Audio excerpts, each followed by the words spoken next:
ക്രിസ്തുവിലുള്ള പ്രിയപ്പെട്ട സഹോദരി സഹോദരന്മാരെ, ദൈവവചനം നിയമാവർത്തനം പുസ്തകത്തിനുള്ള വായന 2-ാം അധ്യായം 1 മുതൽ 37 വരെയുള്ള വാക്യങ്ങൾ. കാദേശിൽ നിന്നുള്ള യാത്ര. കർത്താവ് എന്നോട് കൽപ്പിച്ച പ്രകാരം നമ്മൾ തിരിച്ച് ചെങ്കടലിലേക്കുള്ള വഴിയിലൂടെ മരുഭൂമിയിലേക്ക് യാത്ര ചെയ്തു. അനേകം ദിവസം നമ്മൾ സേര് മലയ്ക്ക് ചുറ്റും നടന്നു. അപ്പോൾ കർത്താവ് എന്നോട് ആജ്ഞാപിച്ചു, നിങ്ങൾ ഈ മലയ്ക്ക് ചുറ്റും നടന്നതു മതി. വടക്കോട്ട് തിരിയുവിൻ. ജനത്തോട് കൽപ്പിക്കുക, സേരിൽ താമസിക്കുന്ന ഏസാവിൻ്റെ മക്കളായ നിങ്ങളുടെ സഹോദരരുടെ അതിർത്തിയിലൂടെ നിങ്ങൾ കടന്നു പോകാൻ തുടങ്ങുകയാണ്. അവർക്ക് നിങ്ങളെ ഭയമായിരിക്കും, എങ്കിലും നിങ്ങൾ വളരെ ജാഗരൂകരായിരിക്കണം. അവരുമായി കലഹിക്കരുത്. ഏസാവിന് സേർ മല ഞാൻ അവകാശമായി നൽകിയിരിക്കുന്നതിനാൽ അവരുടെ രാജ്യത്തിൽ കാലുകുത്തുന്നതിന് വേണ്ട സ്ഥലം പോലും ഞാൻ നിങ്ങൾക്ക് തരുകയില്ല. നിങ്ങൾക്ക് ആവശ്യമായ ആഹാരം അവരിൽ നിന്ന് വില കൊടുത്തു വാങ്ങണം. കുടിക്കാനുള്ള വെള്ളം പോലും വിലയ്ക്ക് വാങ്ങണം. എന്തെന്നാൽ നിങ്ങളുടെ ദൈവമായ കർത്താവ് നിങ്ങളുടെ എല്ലാ അധ്വാനങ്ങളിലും നിങ്ങളെ അനുഗ്രഹിച്ചിരിക്കുന്നു. വിശാലമായ ഈ മരുഭൂമിയിലൂടെയുള്ള നിങ്ങളുടെ യാത്ര അവിടുന്ന് കാണുന്നു. അവിടുന്ന് 40 സംവത്സരവും നിങ്ങളുടെ കൂടെ ഉണ്ടായിരുന്നു. നിങ്ങൾക്ക് ഒന്നും കുറവുണ്ടായില്ല. അതിനാൽ സേരിൽ താമസിക്കുന്ന ഏസാവിൻ്റെ മക്കളായ നമ്മുടെ സഹോദരർ കടന്ന് ഏലാത്തിൽ നിന്നും എസിയോൻ ഗേബറിൽ നിന്നുമുള്ള അരാബ വഴിയിലൂടെ യാത്ര ചെയ്തതിന് ശേഷം നമ്മൾ തിരിഞ്ഞ് മോവാബ് മരുഭൂമിയിലേക്ക് നീങ്ങി. അപ്പോൾ കർത്താവ് എന്നോട് അരുളി ചെയ്തു, മോവാബ്യരെ ആക്രമിക്കുകയോ അവരോട് ശത്രുത കാട്ടി യുദ്ധത്തിന് ഒരുമ്പെടുകയോ അരുത്. അവരുടെ രാജ്യത്തിൽ നിന്ന് അല്പം പോലും നിങ്ങൾക്ക് ഞാൻ അവകാശമായി തരുകയില്ല. എന്തെന്നാൽ ലോത്തിൻ്റെ മക്കൾക്ക് അവകാശമായി ഞാൻ നൽകിയിരിക്കുന്നതാണ് ആ ദേശം. പണ്ട് ഏമ്യർ അവിടെ താമസിച്ചിരുന്നു. അനാക്കിമിനെ പോലെ വലുതും മഹത്വം അസംഖ്യവും ഉയരം കൂടിയതുമായ ഒരു ജനതയായിരുന്നു അവർ.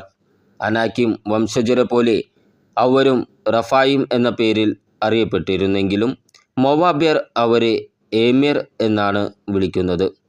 ഹോര്യരും പണ്ട് സേരിൽ താമസിച്ചിരുന്നു. എന്നാൽ ഏസാവിൻ്റെ മക്കൾ അവരുടെ രാജ്യം കൈയടക്കുകയും അവരെ നശിപ്പിച്ച് അവിടെ താമസമർപ്പിക്കുകയും ചെയ്തു. കർത്താവ് തങ്ങൾക്ക് അവകാശമായി നൽകിയ രാജ്യത്ത് ഇസ്രായേൽ ചെയ്തതുപോലെ തന്നെ ഇപ്പോൾ എഴുന്നേറ്റ് സെരേദ് അരുവി കടക്കുവിൻ. അതനുസരിച്ച് നാം സെരേദ് അരുവി കടന്നു. നാം കാദേശ് ബർണയിൽ നിന്ന് പുറപ്പെട്ട് സെരേദ് അരുവി കടക്കുന്നതുവരെ സഞ്ചരിച്ച കാലം 38 വർഷമാണ്. അതിനിടയിൽ കർത്താവ് അവരോട് ശപഥം ചെയ്തിരുന്ന പ്രകാരം യുദ്ധം ചെയ്യാൻ കഴിവുള്ള മനുഷ്യരുടെ ഒരു തലമുറ മരണമടഞ്ഞിരുന്നു. എന്തെന്നാൽ അവർ പൂർണ്ണമായി നശിക്കുന്നതുവരെ കർത്താവിൻ്റെ കരം പാളയത്തിൽ വച്ച് അവരുടെ മേൽ പതിച്ചു. ജനങ്ങളുടെ ഇടയിൽ നിന്ന് യോദ്ധാക്കളെല്ലാം മരിച്ചു കഴിഞ്ഞപ്പോൾ കർത്താവ് എന്നോട് അരുളി ചെയ്തു, ഇന്ന് പട്ടണത്തിൽ വെച്ച് നീ മോവാബിൻ്റെ അതിർത്തി കടക്കാൻ പോവുകയാണ്. നീ അമ്മോൻ്റെ മക്കളുടെ അതിർത്തിയിൽ ചെല്ലുമ്പോൾ അവരെ ആക്രമിക്കുകയോ അവരോട് ശത്രുത പുലർത്തുകയോ അരുത്. എന്തെന്നാൽ അമ്മോൻ്റെ മക്കളുടെ ദേശത്ത് യാതൊരു അവകാശവും ഞാൻ നിനക്ക് തരുകയില്ല. കാരണം അത് ഞാൻ ലോത്തിൻ്റെ മക്കൾക്ക് അവകാശമായി കൊടുത്തതാണ്. അതും റഫായിമിൻ്റെ രാജ്യമെന്നാണ് അറിയപ്പെടുന്നത്. പണ്ട് റഫായിം അവിടെ താമസിച്ചിരുന്നു. അമ്മോന്യർ അവരെ സാസുമി എന്ന് വിളിക്കുന്നു. അനാക്കിമിനെ പോലെ മഹത്വം അസംഖ്യവും ഉയരം കൂടിയതുമായ ജനതയായിരുന്നു അത്. പക്ഷേ കർത്താവ് അമ്മോന്യരുടെ മുമ്പിൽ നിന്ന് അവരെ നശിപ്പിച്ചു കളഞ്ഞു. അവർ ആ രാജ്യം കൈയടക്കുകയും അവിടെ താമസമർപ്പിക്കുകയും ചെയ്തു. സെയറിൽ താമസിക്കുന്ന ഏസാവിൻ്റെ മക്കൾക്ക് വേണ്ടി കർത്താവ് ചെയ്തത് പോലെയാണിത്. അവിടുന്ന് ഹോര്യരെ അവരുടെ മുമ്പിൽ നിന്ന് നശിപ്പിക്കുകയും അങ്ങനെ അവർ ആ ദേശം കൈവശമാക്കുകയും ചെയ്തു. ഇന്നും അവർ അവിടെ പാർക്കുന്നു. ഔമേരാകട്ടെ ഗാസ വരെയുള്ള ഗ്രാമങ്ങളിൽ താമസിച്ചിരുന്നു. എന്നാൽ കഫ്തോറിൽ നിന്ന് വന്ന കഫ്തോര്യർ അവരെ നശിപ്പിക്കുകയും അവിടെ താമസമർപ്പിക്കുകയും ചെയ്തു. എഴുന്നേറ്റ് പുറപ്പെടുവിൻ, അർണോൻ അരുവി കടക്കുവിൻ. ഹെഷ്ബോനിലെ അമോര്യ രാജാവായ സീഹോനെയും അവൻ്റെ രാജ്യത്തെയും ഞാൻ നിങ്ങളുടെ കൈകളിൽ ഏൽപ്പിച്ചു തന്നിരിക്കുന്നു. പടവെട്ടി പിടിച്ചടക്കുവാൻ തുടങ്ങുവിൻ. ഇന്ന് ഞാൻ ആകാശത്തിന് കീഴിലുള്ള സകല ജനങ്ങളിലും നിങ്ങളെക്കുറിച്ച് ഭയവും പരിഭ്രമവും ഉളവാക്കാൻ തുടങ്ങുകയാണ്. നിങ്ങളെക്കുറിച്ച് കേൾക്കുമ്പോൾ അവർ ഭയന്ന് വിറയ്ക്കുകയും നിങ്ങളുടെ മുമ്പിൽ വിറങ്ങലിക്കുകയും ചെയ്യും. സീഹോൻ്റെ രാജ്യം കീഴടക്കുന്നു. അപ്രകാരം ഞാൻ കെദേമോത്ത് മരുഭൂമിയിൽ നിന്ന് ഹെഷ്ബോനിലെ രാജാവായ സീഹോൻ്റെ അടുത്തേക്ക് സമാധാന സന്ദേശവുമായി ദൂതന്മാരെ അയച്ചു. നിങ്ങളുടെ രാജ്യത്തിലൂടെ ഞാൻ കടന്നു പോയിക്കൊള്ളട്ടെ. വഴിയിലൂടെ മാത്രമേ ഞാൻ പോവുകയുള്ളൂ. ഇടം വലം തിരിയുകയില്ല. ഭക്ഷണവും കുടിക്കാൻ വെള്ളവും നിങ്ങളിൽ നിന്ന് ഞങ്ങൾ വിലയ്ക്ക് വാങ്ങിക്കൊള്ളാം. കാൽനടയായി കടന്നു പോകാൻ മാത്രം അനുവദിച്ചാൽ മതി. സെയിരിൽ താമസിക്കുന്ന ഏസാവിൻ്റെ മക്കളും ആറിൽ താമസിക്കുന്ന മോവാബ്യരും എനിക്ക് വേണ്ടി ചെയ്തതുപോലെ ജോർദാനക്കരെ ഞങ്ങളുടെ ദൈവമായ കർത്താവ് ഞങ്ങൾക്ക് നൽകുന്ന ദേശത്തേക്ക് കടന്നു പോകാൻ ഞങ്ങളെ അനുവദിക്കണം.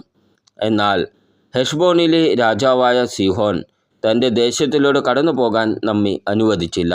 എന്തുകൊണ്ടെന്നാൽ ഇന്ന് നിങ്ങൾ കാണുന്നത് പോലെ അവനെ നിങ്ങളുടെ കയ്യിൽ ഏൽപ്പിച്ചു തരാൻ വേണ്ടി നിങ്ങളുടെ ദൈവമായ കർത്താവ് അവൻ്റെ മനസ്സ് കഠിനമാക്കുകയും ഹൃദയം കർക്കശമാക്കുകയും ചെയ്തു. കർത്താവ് എന്നോട് അരുളി ചെയ്തു, ഇതാ സീഹോനെയും അവൻ്റെ ദേശത്തെയും ഞാൻ നിനക്ക് ഏൽപ്പിച്ചു തരുന്നു. അവൻ്റെ രാജ്യം പിടിച്ചടക്കി സ്വന്തമാക്കാൻ ആരംഭിച്ചു കൊള്ളുക. പിന്നീട് സീഹോനും അവൻ്റെ ജനമൊക്കെയും കൂടെ നമുക്കെതിരായി യാഹാസിൽ വച്ച് യുദ്ധത്തിന് വന്നു. അപ്പോൾ നമ്മുടെ ദൈവമായ കർത്താവ് അവനെ നമുക്ക് ഏൽപ്പിച്ചു തന്നു. അവനെയും മക്കളെയും അവൻ്റെ ജനത്തെയും നാം തോൽപ്പിച്ചു. അവൻ്റെ സകല പട്ടണങ്ങളും നാം പിടിച്ചടക്കി. സ്ത്രീകളും കുഞ്ഞുങ്ങളും അടക്കം അവയിലുണ്ടായിരുന്ന സകല മനുഷ്യരെയും വധിച്ചു. ആരും അവശേഷിച്ചില്ല. കന്നുകാലികളും പിടിച്ചെടുത്ത പട്ടണങ്ങളിലെ മറ്റ് കൊള്ളവസ്തുക്കളും മാത്രം നമ്മൾ എടുത്തു. അർണോൻ അരുവിക്കക്കരെയുള്ള അരോവർ പട്ടണവും അരുവിയുടെ താഴ്വരയിലെ പട്ടണവും മുതൽ ഗിലെയാദ് വരെ നമുക്ക് പിടിച്ചടക്കാനാവാത്ത ഒരു പട്ടണവും ഉണ്ടായിരുന്നില്ല. നമ്മുടെ ദൈവമായ കർത്താവ് അവയെല്ലാം നമ്മുടെ കരങ്ങളിൽ ഏൽപ്പിച്ചു തന്നു.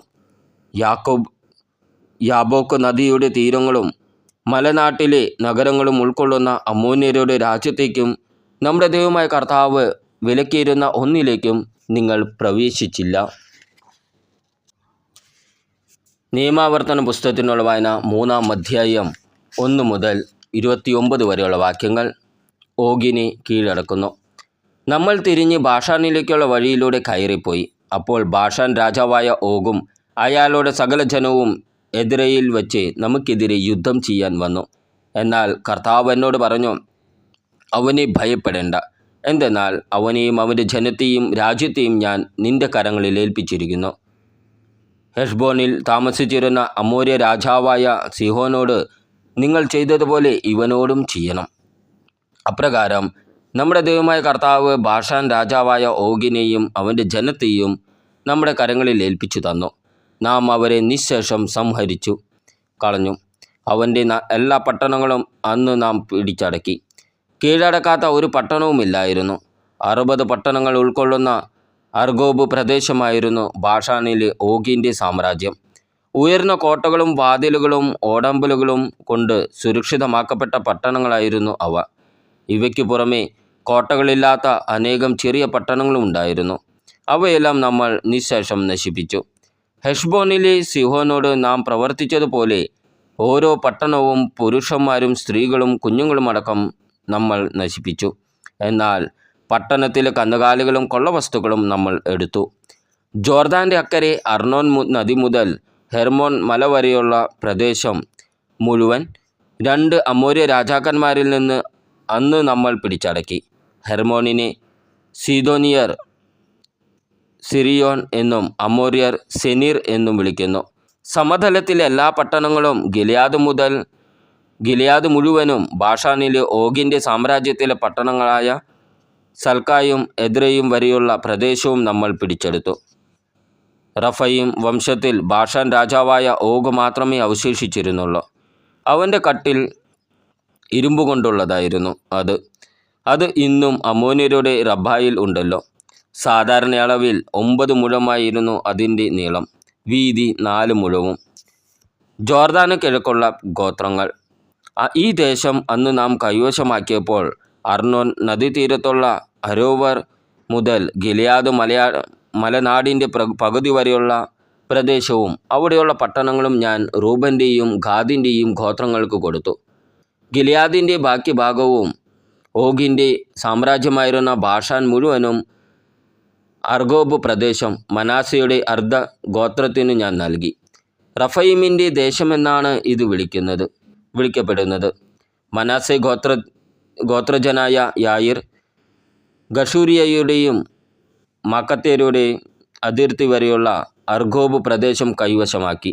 അതിന് തൻ്റെ പേരനുസരിച്ച് ബാഷാൻ ഹബ്ബോത്ത് യായിർ എന്ന് പേര് കൊടുത്തു.